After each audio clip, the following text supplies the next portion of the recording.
Guys দেখো, কাল যখন আমি আমার গাড়িটা নিয়ে যাচ্ছিলাম ঠিক তখনই আমি একটা গাড়িকে ভুলবশত লাগাই দেই, আর এর জন্য পুলিশেরা আমাকে এনে এই জেলখানাতে ভরে দেয়, আর তারা নাকি আমাকে সারা জীবন এই জেলখানাতে রেখে দেবে। আর এর জন্য আমি আজকে দুপুরবেলা পুলিশের পকেট থেকে এই জেলের চাবিটা চুরি করে নিয়েছিলাম, আর এই নাও খুলে গেল তালা। আর আমি এখন এখান থেকে একটা পুলিশের হেলিকপ্টার নিয়ে উড়ে চলে যাব। আর আমার এখন একটা প্যারাশুট লাগবে, কারণ আমি হেলিকপ্টার উড়ানো জানি কিন্তু নিচে নামানো জানি না। তো এই যে এইখানে একটা প্যারাশুট, তো আমি এই প্যারাশুটটাকে নিয়ে নিলাম। তো এখন আমাকে পুলিশ স্টেশনের ছাদে যেতে হবে, কারণ ওইখান থেকে আমাকে একটা পুলিশের হেলিকপ্টার নিয়ে উড়ে চলে যেতে হবে।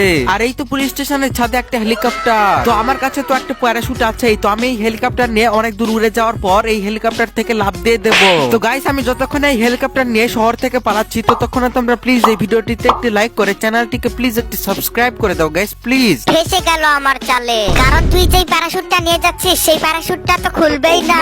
আজকে তো তুই নিশ্চয়ই মরবি।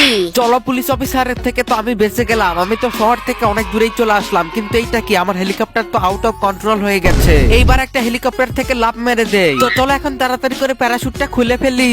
1 2 3। আরে কিন্তু এটা খুলছে না কেন?